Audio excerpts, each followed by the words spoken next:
तो दोस्तों आप मेरे पीछे भीड़ देख रहे होंगे, हम आपको उनमें से ही किसी से बात करवाते हैं कि यहाँ पे क्या मुद्दा चल रहा है और प्रोटेस्ट की डिमांड क्या है क्या नहीं है। आप देखेंगे यहाँ पे। नमस्कार सर। नमस्कार जी। सर आप कहाँ से हो? मैं जयपुर से ही हूँ सर।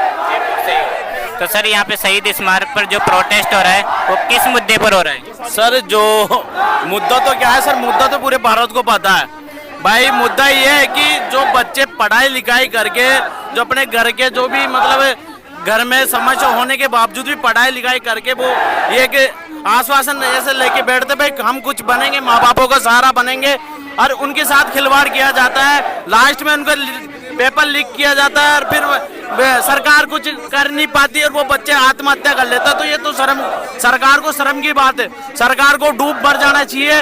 आज पढ़ा लिखा नौजवान व्यक्ति जो ये युवा जो रोड पे भटक रहे हैं है ना, जो नारेबाजी कर रहे हैं, तो सरकार को शर्म की बात है। पढ़ा लिखा व्यक्ति रोड पे है। ये आप सोचो, आपके बच्चे एशियो में पढ़ रहे हैं, बाहर कंट्रियों में पढ़ रहे हैं है ना, उनके पेपर लीक नहीं हो रहे और हमारे बच्चों के पेपर लीक हो रहे और हमारे बच्चों के पेपर लीक करा देते हो। और फिर जब बात करने की कॉन्फ्रेंस मीटिंग करने की बात आती है तो आप मुंह छुपा लेते हो, आपके पास कोई जवाब नहीं है ना। बच्चे ये जो गरीब माँ बाप है अपने कैसे जैसे पेट काट के इन बच्चों को पढ़ा लिखा के आगे इस भविष्य के ये सोचते कि हमारा बेटा या बेटी कुछ बन पाएगी, लेकिन वो आत्महत्या कर रहे हैं। आप सोचो अगर उनके बच्चे ऐसी हरकतें करते, ऐसी चीजें करते तो उनके दिल पे क्या गुजरती। और मैं बीजेपी सरकार से, चाहे राजस्थान की हो है ना, चाहे डबल इंजन की सरकार हो, मैं एक ही मांग करता हूँ, ये बच्चे जो रोड पे है और जो पीड़ित परिवार है उनको मुआवजा दिया जाए और ये बच्चों की मांगों को पूरी करा जाए। और जो धर्मेंद्र प्रधान है भाई, उनकी बस की बात नहीं है तो वो इस्तीफा दे दे।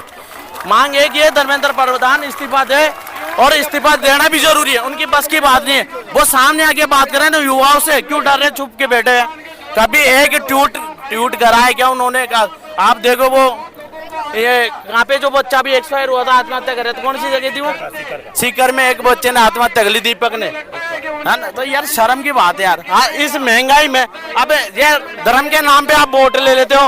हाँ, हिंदू मुसलमान ये इस जाति का है, इस जात का है, और आप ये करें भाई हिंदू खतरे में, और आप वोट ले लेते हो और फिर आपको बच्चों को मार रहे हो। यार देश का युवा मर रहा है, आपको कोई फर्क नहीं पड़ रहा। आप तो बस धर्म की कि जो नेक्स्ट परीक्षा होगी ना नेट की, उसमें फीस माफ कर दी जाएगी।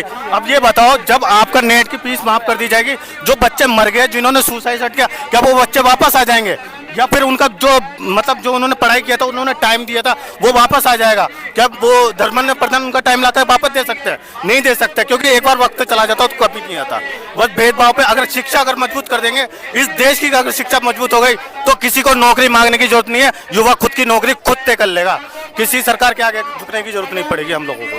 तो दोस्तों आप देख रहे होंगे कि यहाँ पे एक सीधे से सवाल है कि धर्मेंद्र प्रधान जी इस्तीफा दो, और जो देश की जो शिक्षा व्यवस्था है वो बहुत मजबूत होनी चाहिए ताकि बच्चे सुसाइड नहीं करें। और काफ़ी पेपर लीक हो रहे हैं, आप इंडिया में देखे होंगे, एसएससी का, रेलवे का और नीट का, सीयूईटी का, सारे पेपर आज के टाइम पे लीक हो रहे हैं। उसी को लेकर आज ये प्रोटेस्ट किया जा रहा है, तो हम आपको आगे लाइव में दिखाएंगे। धन्यवाद।